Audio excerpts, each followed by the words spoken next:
Place where stories of hope and transformation in the lives of women could be heard.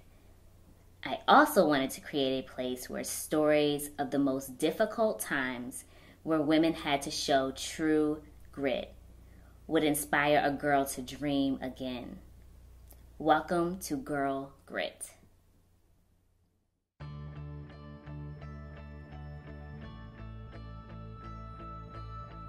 So the defining moment for me when I had to exhibit my grit really came when I knew that my relationship was gone with my husband.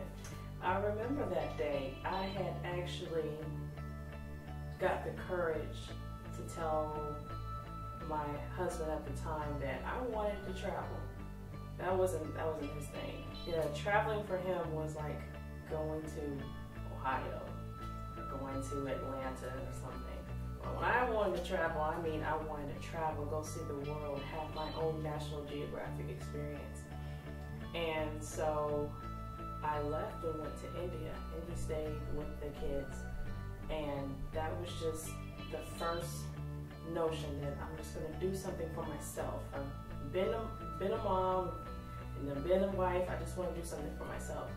And I came back from being away in India for about a month, and I just can't wait to see everybody, my kids, my husband. I'm back home.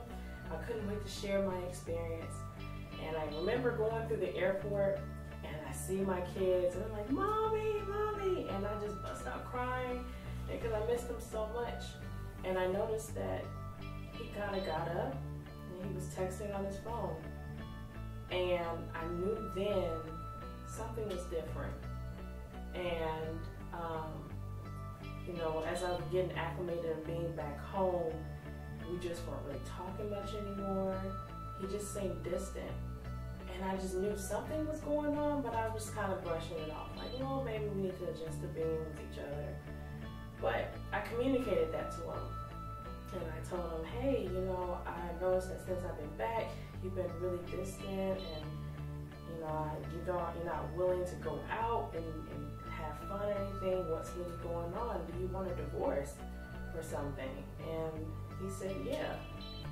And that was the night that everything just changed and just shifted. And my world actually kind of shattered that night. I mean, there's a very big difference, like, okay, I'm going to fight for this. And I think I naturally have that. I'm a fighter. I have a warrior spirit. So I'm like, it's the principle of things. I'm going to fight for this because it's marriage, and we made an oath to God, and we have to stick to it even though we're miserable. And that was it. That was the distinction. I'm miserable. The first thing I wanted to do was get away. I didn't know how I was going to be able to do it and take care of myself and the kids, but I just knew that, I don't know, it was just something, a gut feeling that I knew I was going to be taken care of. I was stifled in my marriage, and it has nothing to do with him, but it's the fact that I felt like I had to be less of me in order to be a good wife and a good mother. And knowing that that's not even true, that's not even remotely of what my Creator, or the Most High, what God wants for me is to just be a role and to be a robot, is for me to live out my life authentically and unapologetically as myself. Anytime you put yourself in a situation and you're not being honest with yourself,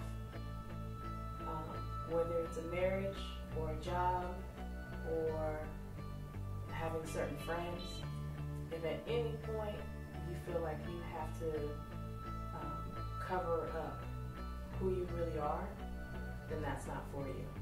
I didn't know that strength comes from vulnerability. That by being open and not having so much control on what happens in your life, that's when you become stronger, because that's when faith steps in, and that's when you're open to opportunity.